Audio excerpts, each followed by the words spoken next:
Ang video na ito ay for informational and entertainment purposes only at gumagamit ng Artificial Intelligence AI. Para sa mga importanteng desisyon, kumonsulta sa mga eksperto o profesional. Magandang araw sa iyo, Coach, at sa ating mga taga-subaybay. Bago tayo magsimula, Coach, pakibigyan mo muna kami ng recap sa last episode natin tungkol sa The Power of Focus. Magandang araw din, Edwin. At syempre, magandang araw din sa lahat ng ating mga tagapakinig. So, quick recap tayo sa last episode natin na The Power of Focus. Ang pinag-usapan natin doon ay kung gaano kahalaga ang pagtutok sa isang bagay para makamit natin ang gusto nating resulta sa buhay. Naalala mo, Edwin, sabi natin, kung saan mo inilalagay ang iyong atensyon, doon dumadaloy ang iyong enerhiya. Kaya kung sabog ang focus mo, sabog din ang resulta mo. Pero kung malinaw ang direksyon mo at alam mo kung ano talaga ang mahalaga, mas nagiging produktibo ka, mas kontento, at mas mabilis kang umusad. Binanggit din natin ang ilang practical tips. Una, alisin ang distractions, tulad ng social media o mga bagay na hindi aligned sa goals mo. Pangalawa, maglaan ng oras sa tahimik na pagninilay para mapalakas ang mental clarity. At panghuli, practice discipline daily, kasi focus isn't about doing more. It's about doing what truly matters. Salamat, Coach, sa pagbahagi mo ng recap tungkol sa The Power of Focus. At ngayong araw na ito para sa episode natin, ang topic ay The Power of Letting Go. Kaya kung handa ka na, Coach, handa na rin kami makinig sa sasabihin mo tungkol sa The Power of Letting Go. Excited na kami. Ayos yan, Edwin. Magandang topic talaga ang The Power of Letting Go. Sige, Coach mode on na tayo. Para ito sa lahat ng nakikinig na hirap bitawan ang mga bagay, tao, o sitwasyong minsan ay hindi na talaga para sa atin. Okay, let's dive in. Alam mo, Edwin, madalas nating marinig yung linyang let go and move on. Pero sa totoo lang, madaling sabihin, mahirap gawin. Kasi ang letting go, hindi lang basta paglimot. Ito ay proseso ng pagpapalaya. Pagpapalaya sa mga bagay na nagdudulot ng bigat sa puso natin. Pagpapalaya sa mga taong baka dati mahalaga, pero ngayon, pinipigilan na tayong lumago. At pagpapalaya sa mga expectations natin sa sarili, yung mga, dapat ganito ako, or dapat ganito ang buhay ko sa edad kong to. Letting go is not losing. It's choosing peace over pain. It's giving yourself permission to heal, to breathe, and to start again.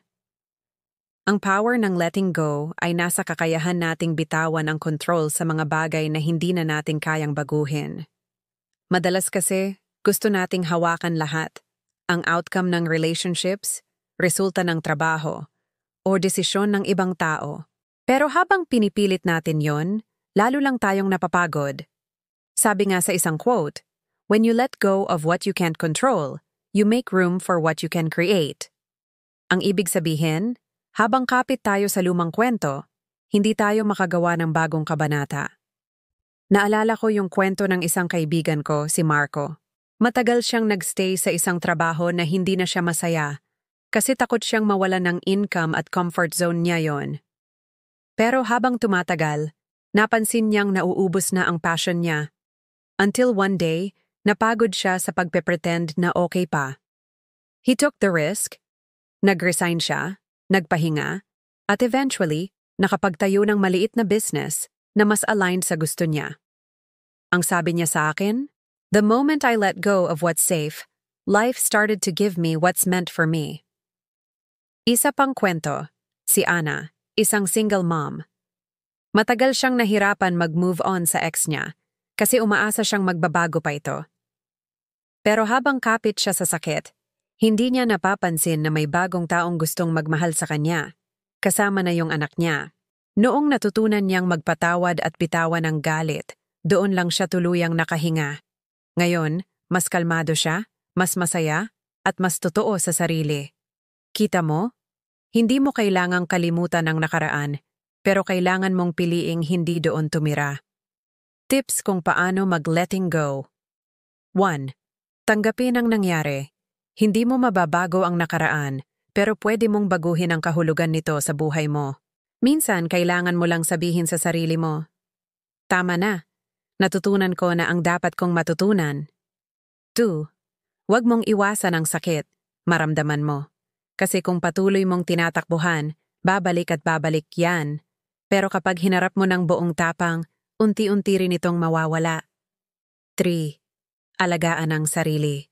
Gumawa ng mga bagay na nagbibigay saya. Maglakad, mag-journal, makipagkita sa mga tunay na kaibigan. Self-care is not selfish. It's how you rebuild your strength. 4. Magpatawad. Hindi dahil deserve nila, kundi dahil deserve mong maging payapa. Ang forgiveness ay regalo mo sa sarili mo, hindi sa taong nakasakit sa'yo. 5. Magtiwala sa timing. Minsan, kaya mo pa rin hinahawakan ng isang bagay kasi feeling mo, wala nang mas darating pa. Pero kapag natutunan mong magtiwala sa proseso, marirealize mong may mas maganda palang nakalaan sa dulo. Sa huli, Edwin at mga tagapakinig, ang letting go ay hindi pagpapasuko. Ito ay tanda ng lakas. Lakas ng loob na tanggapin na hindi lahat ng laban kailangang ipagpatuloy. Tulad ng isang ibon na natutong lumipad, kailangan din nating bitawan ang sanga para maranasan ang kalayaan. At sa sandaling magawa natin yon, mararamdaman nating gumagaan ang bawat araw. So kung ikaw na nakikinig ngayon ay may pinanghahawakan pa, isang tao, isang alaala, or isang pangarap na hindi na para sa'yo, baka ito na ang sign na pwede mo nang bitawan. Dahil sa bawat bagay na nilalabanan mong pakawalan, may bagong biyayang naghihintay na pumasok sa buhay mo. At tandaan mo, letting go doesn't mean you stop caring. It means you start caring for yourself more. So yan mga kaibigan, sana ay may napulot kayong aral sa episode na ito. Kung nagustuhan ninyo ang usapan natin, huwag kalimutang i-like, i-share, at i-follow kami sa YouTube, TikTok, Facebook at Spotify sa Atedwintan Podcast. Hanggang sa susunod, magpakatotoo, magpakatatag, at matutong magpakawala. Dahil minsan, ang tunay na kapayapaan ay nagsisimula sa pagbitaw. Maraming salamat, Coach, sa pagbahagi mo sa amin ng isa na namang napakagandang topic na the power of letting go. Mahirap talaga gawin, pero yun lang talaga ang the best na paraan para makapag-move on. Nakaka-relate ako dyan kasi nangyari na sa akin yan. Anyway, para sa susunod nating topic, pakibigyan mo kami ng iyong suggestions. Ano kaya ang maganda? Tama ka dyan, Edwin. Mahirap talaga ang letting go. Pero totoo rin na doon nagsisimula ang tunay na healing at growth. Ang ganda ng flow ng mga topic mo lately, mula the power of focus hanggang the power of letting go. Parang unti-unti nating nabubuo yung Mindset Mastery series mo, no? So para sa next episode, eto ang ilang topic suggestions na swak bilang kasunod ng letting go. Lahat ay may halong inspiration, reflection, at real-life connection. 1. The power of acceptance. Perfect follow-up sa letting go. Kapag natutunan mong tanggapin ang mga bagay na hindi mo kayang baguhin, tao, sitwasyon, o resulta, doon ka nagkakaroon ng inner peace. Pwedeng pag-usapan dito kung paano tanggapin ang sarili, ang mga pagkakamali, at ang realidad ng buhay ng may grace at humility. 2. The power of starting over.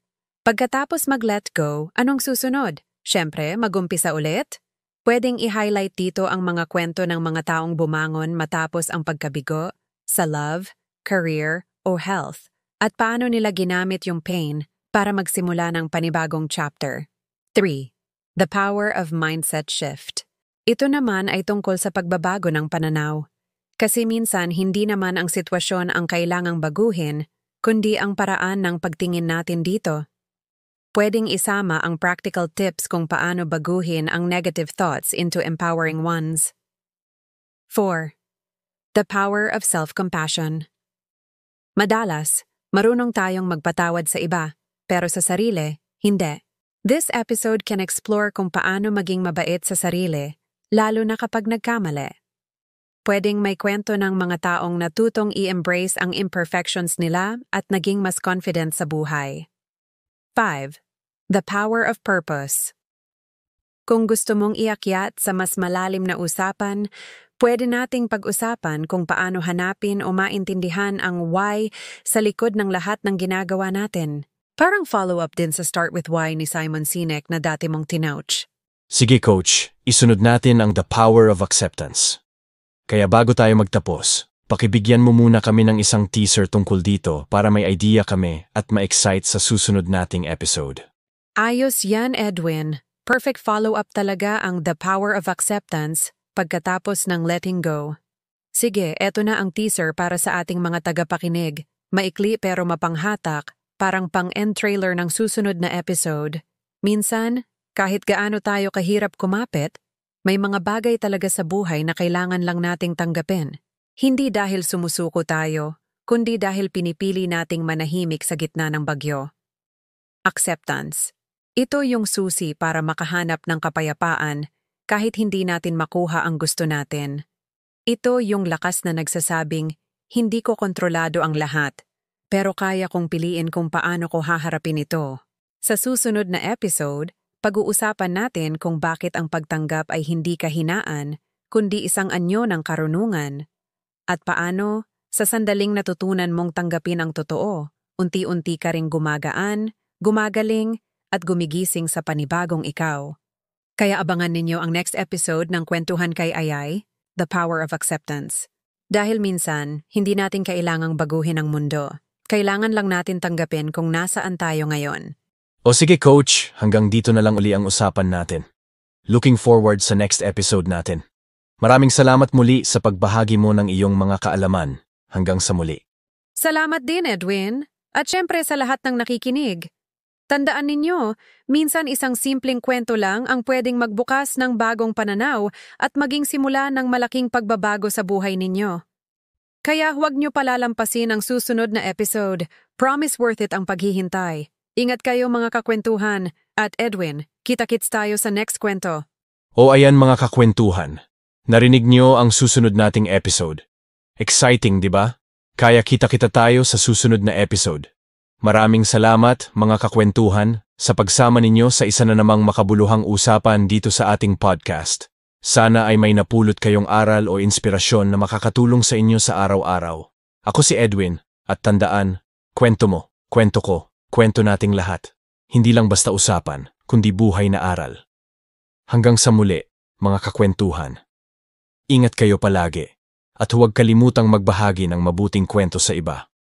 Kung nagustuhan nyo ang episode natin ngayon, please like, share, and subscribe. Bye for now.